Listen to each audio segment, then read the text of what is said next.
नमस्कार, मैं हूं सुषमा मोरांग और आप देख रहे हैं आलो न्यूज टुडे।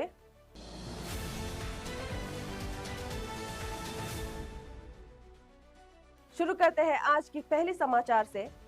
आपसू जनरल इलेक्शन से जुड़ी एक महत्वपूर्ण खबर सामने आ रही है। आपसू के जनरल इलेक्शन की पूरी इलेक्शन टीम की तरफ से एक ऑफिशियल कंप्लेंट दर्ज कराई गई है, जिसमें 2 व्यक्तियों के खिलाफ FIR रजिस्टर करने की मांग की गई है। इस कंप्लेंट में कहा गया है कि मिस ख्योदा आलम और श्री लिखा माज ने मिलकर झूठे और बदनामी करने वाले ऑडियो वीडियो क्लिप्स को बनाया, सर्कुलेट किया और जानबूझकर लोगों के बीच स्प्रेड किया। आपसू के अनुसार ये ऑडियो और video clip social media platform जैसे फेसबुक और व्हाट्सएप ग्रुप्स में काफी तेजी से सर्कुलेट हो रहे हैं, जहां इन व्यक्तियों को एक कन्वर्सेशन में दिखाया गया है। इस कन्वर्सेशन में कथित रूप से 5 करोड़ रुपए के किसी डील का जिक्र किया गया है और गलत तरीके से इलेक्शन टीम के इन्वॉल्वमेंट का संकेत दिया।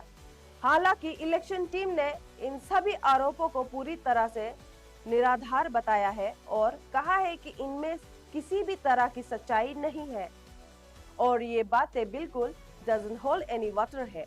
इलेक्शन टीम के अनुसार ये सब काम एक मैलिशियस इंटेंट के साथ किया गया है, जिसका उद्देश्य इलेक्शन प्रोसेस को प्रभावित करना था। आरोप ये भी है कि इस पूरे मामले की मकसद श्री लिखा आकाश को प्रेसिडेंशियल कैंडिडेट के रूप में क्वालिफाइड कराने के लिए गलत और अनुचित फायदा उठाना था। इलेक्शन टीम ने अपनी कंप्लेंट में यह भी स्पष्ट रूप से कहा है कि इस तरह की गतिविधियां न केवल इलेक्शन की ट्रांसपेरेंसी को प्रभावित करती है, बल्कि पूरे प्रोसेस की क्रेडिबिलिटी पर भी सवाल उठाती है। साथ ही इलेक्शन टीम ने यह भी भरोसा दिलाया है कि वो पूरी तरह से इन्वेस्टिगेशन में सहयोग करने के लिए तैयार है। उन्होंने ये भी कहा है कि आगे जरूरत पड़ती है तो वो किसी भी प्रकार की एडिशनल जानकारी या सबूत प्रदान करने के लिए भी रेडी है। फिलहाल इस मामले में आगे की कार्रवाई और FIR दर्ज होने को लेकर सबकी नजरें प्रशासन पर टिकी हुई है। अब बढ़ते हैं अगले खबर की तरफ। डेरा नाटुंग गवर्नमेंट कॉलेज के गेट के बाहर आज तनाव का माहौल देखने को मिला, जब डिस्क्वालिफाइड कैंडिडेट्स ने जोरदार प्रोटेस्ट किया। ये पूरा मामला all Arunachal Pradesh students union के इलेक्शन से जुड़ा हुआ है, जो ईटानगर में हो रहा है। जानकारी के मुताबिक ये प्रोटेस्ट उन्हीं कैंडिडेट्स के द्वारा किए जा रहे हैं जो आपसू इलेक्शन के लिए क्वालिफाई नहीं कर पाए। डिस्क्वालिफाइड कैंडिडेट्स ने इलेक्शन प्रोसेस पर सवाल उठाते हुए अपनी नाराजगी व्यक्त की और फैसले को चेंज करने की बात कही। कुछ समय के लिए स्थिति काफी तनावपूर्ण बनी रही, लेकिन स्थानीय प्रशासन और सुरक्षा बल तुरंत मौके पर पहुंच गए और स्थिति को नियंत्रण में लिया। फिलहाल किसी भी तरह की हिंसा की पुष्टि नहीं हुई है, लेकिन माहौल अभी भी गर्म बना हुआ है और अधिकारी स्थिति पर नजर बनाए हुए हैं। आपसू इलेक्शन से जुड़ी इस घटना पर अब सबकी नजरें टिकी हुई है और आगे क्या कदम उठाए जाएंगे ये देखना होगा। बढ़ते हैं अगले समाचार की तरफ। KT रायनाइक ने 23 मार्च को एक महत्वपूर्ण पुस्तक का अनावरण किया, जिसका विषय है भारत में प्रिजन रिफॉर्म्स। गवर्नर ने इस अवसर पर कहा कि देश भर की जेल धीरे धीरे बदल रही है, अब सिर्फ सजा के स्थान नहीं बल्कि ट्रांसफॉर्मेशन, होप और रिहेबिलिटेशन के केंद्रों के रूप में उभर रहे हैं। इस पुस्तक का नाम है prison reforms in India, legal framework, judicial role and institutional mechanism, जिसे डॉक्टर मुलुवेसालू केहो ने लिखा है। डॉक्टर केहो राष्ट्रीय रक्षा यूनिवर्सिटी के पासीघाट कैंपस में पुलिस एडमिनिस्ट्रेशन डिपार्टमेंट में head of department of assistant professor के रूप में कार्यरत है। ये पुस्तक भारत के जेल प्रणाली में सुधार, कानूनी ढांचे, न्यायिक भूमिका और संस्थागत प्रणाली पर गहरा विश्लेषण प्रस्तुत करती है।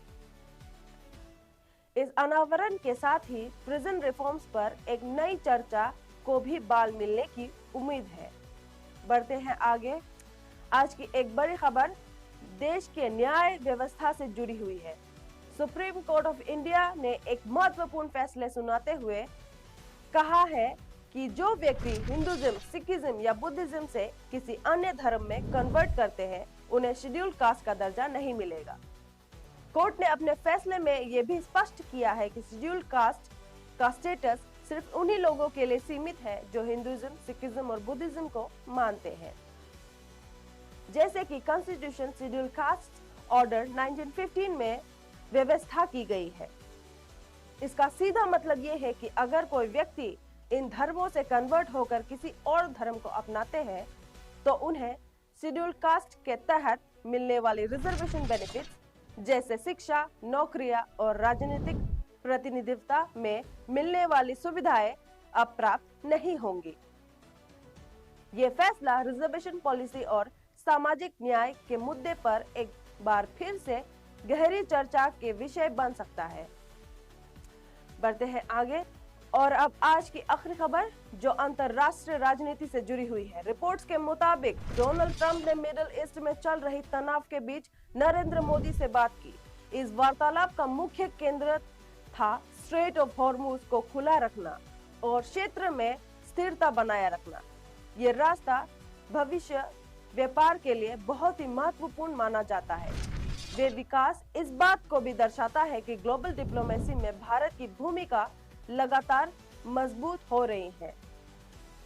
विशेषज्ञों के मुताबिक इस तरह की बातचीत भारत के बढ़ते प्रभाव और शांति बनाए रखने में उसकी भूमिका को उभरती है।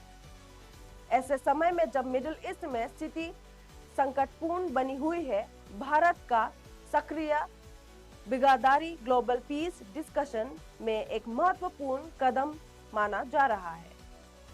इसी के साथ आज का समाचार यही समाप्त होते हुए बने रहिए ऑल न्यूज़ टुडे के साथ। धन्यवाद।